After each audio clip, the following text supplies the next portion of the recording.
തമിഴ്നാട്ടിലെ ഏറ്റവും പുരാതനവും ചരിത്ര പ്രാധാന്യവുമുള്ള നഗരങ്ങളിലൊന്നാണ് കാഞ്ചീപുരം. ക്ഷേത്രനഗരമെന്നും പട്ടുനഗരമെന്നും അറിയപ്പെടുന്ന കാഞ്ചീപുരത്തിന് 5000-ലധികം വർഷത്തെ സാംസ്കാരിക പാരമ്പര്യമുണ്ട്. ദക്ഷിണേന്ത്യൻ ചരിത്രത്തെയും കലയെയും ഭക്ഷണരീതികളെയും സ്വാധീനിച്ച പ്രധാന സാമ്രാജ്യങ്ങളുടെ കേന്ദ്രമായിരുന്നു ഈ നഗരം. കാഞ്ചീപുരത്തിന്റെ ചരിത്രത്തിലെ ഏറ്റവും പ്രശസ്തമായ കാലഘട്ടം പല്ലവന്മാരുടെ ഭരണകാലമായിരുന്നു. പല്ലവ രാജാക്കന്മാരുടെ തലസ്ഥാനമായിരുന്നു കാഞ്ചീപുരം. ഈ കാലഘട്ടത്തിലാണ് കാഞ്ചീപുരത്തെ വിഖ്യാതമായ പല ക്ഷേത്രങ്ങളും നിർമ്മിക്കപ്പെട്ടത്. പല്ലവ വാസ്തുവിദ്യയുടെ ഏറ്റവും മികച്ച ഉദാഹരണമായ കൈലാസനാഥർ ക്ഷേത്രം നിർമ്മിച്ചത് രാജസിംഹ പല്ലവനായിരുന്നു. ഖടിക എന്നറിയപ്പെട്ടിരുന്ന കാഞ്ചീപുരത്തെ സർവകലാശാലകൾ അക്കാലത്ത് ഇന്ത്യയൊട്ടാകെ പ്രശസ്തമായിരുന്നു. വേദപഠനത്തിനും ദർശനങ്ങൾക്കും ലോകത്തിന്റെ വിവിധ ഭാഗങ്ങളിൽ നിന്നുള്ളവർ ഇവിടെ എത്തിയിരുന്നു. പല്ലവന്മാർക്ക് ശേഷം 10-ാം നൂറ്റാണ്ടോടെ ചോളന്മാർ കാഞ്ചീപുരം കീഴടക്കി. ചോള രാജാക്കന്മാരുടെ കീഴിൽ കാഞ്ചീപുരം ഒരു പ്രധാന വാണിജ്യ സാംസ്കാരിക കേന്ദ്രമായി വളർന്നു. പ്രശസ്തമായ വൈകുണ്ഠ പെരുമാൾ ക്ഷേത്രവും വരദരാജ പെരുമാൾ ക്ഷേത്രവും ചോള പാണ്ഡ്യ കാലഘട്ടങ്ങളിൽ കൂടുതൽ വികസിപ്പിക്കപ്പെട്ടു. നഗരത്തിലെ ജലസേചന സംവിധാനങ്ങളും കൃഷിയും ഈ കാലത്ത് വളരെയധികം പുരോഗതി പ്രാപിച്ചു. തുടർന്ന് വന്ന വിജയനഗര രാജാക്കന്മാരുടെ കാലത്താണ് കാഞ്ചീപുരത്തെ ക്ഷേത്രങ്ങൾക്ക് ഇന്ന് കാണുന്ന കൂറ്റൻ ഗോപുരങ്ങൾ നിർമ്മിക്കപ്പെട്ടത്. ഏകാംബരേശ്വർ ക്ഷേത്രത്തിലെ 59 മീറ്റർ ഉയരമുള്ള കൂറ്റൻ ഗോപുരം കൃഷ്ണദേവരായരുടെ ഭരണകാലത്ത് നിർമ്മിച്ചതാണ്. ഈ കാലഘട്ടത്തിലാണ് കാഞ്ചീപുരം പട്ടുനൂൽ നെയ്ത്തിന്റെ, അതായത് കാഞ്ചീപുരം സിൽക്കിന്റെ പ്രധാന കേന്ദ്രമായി മാറിയത്. കൃഷ്ണദേവരായരുടെ നിർദ്ദേശപ്രകാരം ആന്ധ്രയിൽ നിന്നും മറ്റും വന്ന പ്രശസ്തരായ സാലിയ സമുദായത്തിൽപ്പെട്ട നെയ്ത്തുകാർ ഇവിടെ സ്ഥിരതാമസമാക്കുകയും കാഞ്ചീപുരം പട്ടിന്റെ പാരമ്പര്യത്തിന് തുടക്കം കുറിക്കുകയും ചെയ്തു.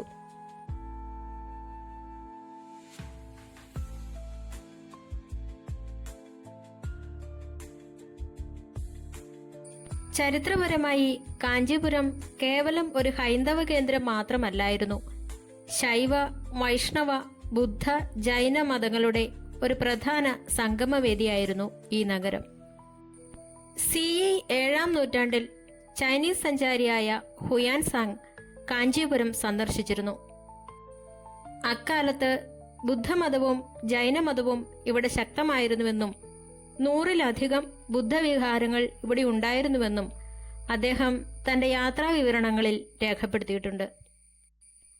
ആദിശങ്കരാചാര്യർ സ്ഥാപിച്ച മൂല ആപ്നായ സർവജ്ഞ പീഠമായ കാഞ്ചി കാമകോടി പീഠം ഇവിടെയാണ് സ്ഥിതി ചെയ്യുന്നത്. കൂടാതെ രാമാനുജാചാര്യർ, മധ്വാചാര്യർ തുടങ്ങിയ പ്രമുഖ ആത്മീയ നേതാക്കളുടെ പ്രവർത്തനങ്ങളാലും ഈ നഗരം ധന്യമായിട്ടുണ്ട്. ഭാരതത്തിലെ 7 പുണ്യനഗരങ്ങളിൽ ദക്ഷിണേന്ത്യയിലുള്ള ഒരേയൊരു നഗരമാണ് കാഞ്ചീപുരം. നഗരേഷു കാഞ്ചി, അതായത് നഗരങ്ങളിൽ വെച്ച് ഏറ്റവും ശ്രേഷ്ഠമായത് കാഞ്ചി എന്നൊരു പ്രശസ്തമായ സംസ്കൃത ചൊല്ലു തന്നെയുണ്ട്. കാഞ്ചീപുരത്തെ ക്ഷേത്രങ്ങൾ ദക്ഷിണേന്ത്യൻ ദ്രാവിഡ വാസ്തുവിദ്യാ ശൈലിയുടെ പരിണാമത്തെ കൃത്യമായി അടയാളപ്പെടുത്തുന്നവയാണ്. പല്ലവന്മാർ തുടക്കം കുറിച്ച കല്ലിൽ കൊത്തിയ ശൈലി മുതൽ വിജയനഗര രാജാക്കന്മാരുടെ കൂറ്റൻ ഗോപുരങ്ങളും നൂറ്റുകാൽ മണ്ഡപങ്ങളും വരെയുള്ള ഘടനാപരമായ സവിശേഷതകൾ ഇവിടെ കാണാം. കാഞ്ചീപുരത്തെ ക്ഷേത്രങ്ങളിൽ വെച്ച് വാസ്തുവിദ്യാപരമായി ഏറ്റവും സവിശേഷമായ 2 നിർമ്മിതികളാണ് കൈലാസനാഥർ ക്ഷേത്രവും വൈകുണ്ഠ പെരുമാൾ ക്ഷേത്രവും. 8-ാം നൂറ്റാണ്ടിന്റെ തുടക്കത്തിൽ രാജസിംഹ പല്ലവനാണ് കൈലാസനാഥർ ക്ഷേത്രത്തിന്റെ നിർമ്മാണം ആരംഭിച്ചത്. ദ്രാവിഡ വാസ്തുവിദ്യയിൽ വലിയ പാറകൾ വെട്ടിമാറ്റി ക്ഷേത്രങ്ങൾ ഉണ്ടാക്കുന്ന രീതിയിൽ നിന്നും മാറി കല്ലുകൾ ഒന്നിനുമീതെ ഒന്നായി അടുക്കി ക്ഷേത്രം നിർമ്മിക്കുന്ന ശൈലിക്ക് തുടക്കം കുറിച്ചത് ഈ ക്ഷേത്രമാണ്. ഈ ക്ഷേത്രത്തിന്റെ ഭൂരിഭാഗവും മൃദുവായ മണൽക്കല്ലിലാണ് നിർമ്മിച്ചിരിക്കുന്നത്. അതിനാൽ തന്നെ അതീവ സൂക്ഷ്മമായ കൊത്തുപണികൾ ഇതിൽ സാധ്യമായി. എന്നാൽ കാലപ്പഴക്കം കൊണ്ട് ഇവയ്ക്ക് ചെറിയ രീതിയിൽ നാശനഷ്ടങ്ങൾ സംഭവിച്ചിട്ടുണ്ട്. അടിത്തറ മാത്രം കനത്ത ഗ്രാനൈറ്റ് കല്ലുകൾ കൊണ്ടാണ് നിർമ്മിച്ചിരിക്കുന്നത്. ക്ഷേത്രത്തിന്റെ മണ്ഡപങ്ങളിലും വരാന്തകളിലും കാണുന്ന തൂണുകളുടെ അടിഭാഗത്ത് പിൻകാലുകളിൽ നിവർന്നു നിൽക്കുന്ന സിംഹങ്ങളുടെയോ വ്യാളികളുടെയോ രൂപങ്ങൾ കാണാം. ഇത് പല്ലവ വാസ്തുവിദ്യയുടെ ഒപ്പുചാർത്തിയതുപോലെയാണ്. ഇവിടുത്തെ ശ്രീകോവിലിനു മുകളിലെ ഗോപുരം പിരമിഡ് ആകൃതിയിൽ 4 തട്ടുകളായി ഉയർന്നു നിൽക്കുന്നു. ഗർഭഗൃഹത്തിനുള്ളിൽ 16 മുഖങ്ങളുള്ള വലിയൊരു കറുത്ത ഗ്രാനൈറ്റ് ശിവലിംഗമാണുള്ളത്.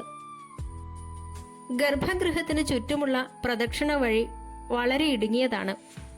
ഇതിലൂടെ നടക്കണമെങ്കിൽ ഇഴഞ്ഞു നീങ്ങുകയോ കുനിഞ്ഞു നടക്കുകയോ വേണം. ഇത് മനുഷ്യന്റെ ജനന മരണ ചക്രത്തെ സൂചിപ്പിക്കുന്നു എന്നാണ് വിശ്വാസം. പ്രധാന ക്ഷേത്രത്തിനു ചുറ്റുമായി 58 ചെറിയ ഉപദേവതാ ശ്രീകോവിലുകൾ മതിൽ പോലെ നിർമ്മിച്ചിരിക്കുന്നു. ഇവയിൽ ഓരോന്നിലും അതിമനോഹരമായ ശിവരൂപങ്ങൾ കൊത്തിവെച്ചിട്ടുണ്ട്. പല്ലവ രാജാവായ നന്ദിവർമ്മൻ രണ്ടാമൻ നിർമ്മിച്ചതാണ് ശ്രീ വൈകുണ്ഠ പെരുമാൾ ക്ഷേത്രം. സവിശേഷമായ ഘടനാപരമായ പരീക്ഷണങ്ങൾ നടന്ന ഒരു ക്ഷേത്രമാണിത്. രൂപകൽപ്പനയിലെ വ്യത്യസ്തത കൊണ്ട് ഇന്ത്യയിലെ തന്നെ ഏറ്റവും അപൂർവമായ ക്ഷേത്രങ്ങളിലൊന്നാണിത്. സാധാരണ ക്ഷേത്രങ്ങളിൽ ഒരു നിലയിൽ ഒരു പ്രതിഷ്ഠ മാത്രമാണ് ഉണ്ടാവുക. എന്നാൽ ഇവിടെ ഒന്നിനു മുകളിൽ ഒന്നായി 3 നിലകളിലാണ് ഗർഭഗൃഹങ്ങൾ നിർമ്മിച്ചിരിക്കുന്നത്. താഴത്തെ നിലയിൽ മഹാവിഷ്ണു ഇരിക്കുന്ന ആസന രൂപത്തിലാണ്. 2ാം നിലയിൽ കിടക്കുന്ന ശയാന രൂപത്തിലാണ്. ഇവിടേക്ക് പോകാൻ പ്രത്യേക പടികളുണ്ട്. 3ാം നിലയിൽ നിൽക്കുന്ന സ്ഥാനക രൂപത്തിലും പ്രതിഷ്ഠിക്കപ്പെട്ടിരിക്കുന്നു. എന്നാൽ സുരക്ഷാ കാരണങ്ങളാൽ ഈ നിലയിലേക്ക് ഇപ്പോൾ പൊതുജനങ്ങൾക്ക് പ്രവേശനമില്ല. ഒരു നിലയിൽ നിന്നും അടുത്ത നിലയിലേക്ക് പോകുന്നതിനുള്ള പടികൾ പുറത്തുനിന്ന് നോക്കിയാൽ കാണാൻ കഴിയില്ല. 2 മതിലുകൾക്കിടയിലുള്ള ഇടുങ്ങിയ ഇടത്തിലാണ് ഈ പടികൾ ഒളിഞ്ഞിരിക്കുന്നത്. ഒരു ഇടത്തിലെ പടികൾ മുകളിലേക്ക് പോകാനും മറ്റൊന്ന് താഴേക്ക് വരാനും ഉപയോഗിക്കുന്നു. ഈ ക്ഷേത്രത്തിന്റെ ഉൾവരാന്തയിലെ മതിലുകൾ വെറുമൊരു അലങ്കാരമല്ല. പല്ലവ രാജവംശത്തിന്റെ ഉത്ഭവം, അവരുടെ യുദ്ധങ്ങൾ, നന്ദിവർമ്മൻ രാജാവായി അധികാരമേറ്റെടുത്ത സംഭവം, ഇവയെല്ലാം ചിത്രശില്പങ്ങളായി ഈ മതിലുകളിൽ കൊത്തിവെച്ചിട്ടുണ്ട്. ഇതൊരു ലൈബ്രറി പോലെ ചരിത്രകാരന്മാരെ സഹായിക്കുന്നു. കാഞ്ചീപുരത്തെ ഏറ്റവും വലിയ ക്ഷേത്ര സമുച്ചയങ്ങളിൽ ഒന്നാണ് ഏകാംബരേശ്വർ ക്ഷേത്രം. ഈ ക്ഷേത്രത്തിന്റെ ഘടന വിവിധ രാജവംശങ്ങളുടെ സംഭാവനകളാൽ സമ്പന്നമാണ്. കാഞ്ചീപുരത്തെ ഏറ്റവും ഉയർന്ന ഗോപുരമായ 59 മീറ്റർ ഉയരമുള്ള രാജഗോപുരം ഈ ക്ഷേത്രത്തിന്റെ തെക്കേ കവാടത്തിലാണ് സ്ഥിതി ചെയ്യുന്നത്. വിജയനഗര രാജാവായ കൃഷ്ണദേവരായറാണ് ഇത് നിർമ്മിച്ചത്. വിജയനഗര കാലഘട്ടത്തിലെ വാസ്തുവിദ്യയുടെ മകുടോദാഹരണമായ 1000-കാൽ മണ്ഡപം ഈ ക്ഷേത്ര സമുച്ചയത്തിലുണ്ട്. ക്ഷേത്രത്തിനുള്ളിലെ 3500 വർഷം പഴക്കമുള്ള മാവ് പ്രധാന പ്രതിഷ്ഠയോടൊപ്പം തന്നെ പ്രാധാന്യത്തോടെ ഒരു വലിയ മണ്ഡപത്തിനുള്ളിൽ സംരക്ഷിക്കപ്പെട്ടിരിക്കുന്നു. വൈഷ്ണവ ശൈലിയിലുള്ള വാസ്തുവിദ്യയുടെ വിസ്മയമാണ് വരദരാജ പെരുമാൾ ക്ഷേത്രം. 23 ഏക്കറിലായി പരന്നു കിടക്കുന്ന ഈ ക്ഷേത്രത്തിന് ചോള വിജയനഗര ശൈലികളുടെ ശക്തമായ സ്വാധീനമുണ്ട്. വിജയനഗര ശില്പികൾ ഒറ്റക്കല്ലിൽ കൊത്തിയെടുത്ത 100 തൂണുകളുള്ള മണ്ഡപമാണ് നൂറ്റുകാൽ മണ്ഡപം. ഓരോ തൂണിലും പടയാളികൾ, കുതിരകൾ, പുരാണ കഥാപാത്രങ്ങൾ എന്നിവ അതീവ സൂക്ഷ്മതയോടെ കൊത്തിവെച്ചിട്ടുണ്ട്. ക്ഷേത്രത്തിന്റെ ഉൾക്കൂരയിൽ കൊത്തിവെച്ചിട്ടുള്ള സ്വർണത്തിലും വെള്ളിയിലും പൊതിഞ്ഞ 2 പല്ലികളുടെ രൂപങ്ങൾ സവിശേഷമായ ഒരു ശില്പചാതുരിയാണ്. ക്ഷേത്രത്തിനുള്ളിലെ വലിയ കുളമാണ് അനന്ത സരസ്. ഇതിനടിയിലെ വെള്ളിപ്പെട്ടിയിലാണ് അത്തിവരദരുടെ യഥാർത്ഥ വിഗ്രഹം സൂക്ഷിച്ചിരിക്കുന്നത്. അത്തിമരത്തിലാണ് ഈ വിഗ്രഹം തീർത്തത്. 40 വർഷത്തിലൊരിക്കൽ മാത്രമാണ് ഈ വിഗ്രഹം പുറത്തെടുക്കുന്നത്. കാഞ്ചീപുരത്തെ ശില്പികൾ കല്ലുകളെ വെറുതെ മനോഹരമാക്കുക മാത്രമല്ല ചെയ്തത്, പകരം തങ്ങളുടെ ഭക്തിയും തങ്ങൾ ജീവിച്ച കാലഘട്ടത്തിന്റെ ചരിത്രവും വരും തലമുറയ്ക്കായി കല്ലുകളിൽ കൊത്തിവെക്കുകയാണ് ചെയ്തത്. നഗരേഷു കാഞ്ചി. പുരാതന കവികൾ പാടിയതുപോലെ നഗരങ്ങളിൽ വെച്ച് ഏറ്റവും ശ്രേഷ്ഠവും ചരിത്രസമ്പന്നവുമായ നഗരമായി കാഞ്ചീപുരം ഇന്നും നിലകൊള്ളുന്നു.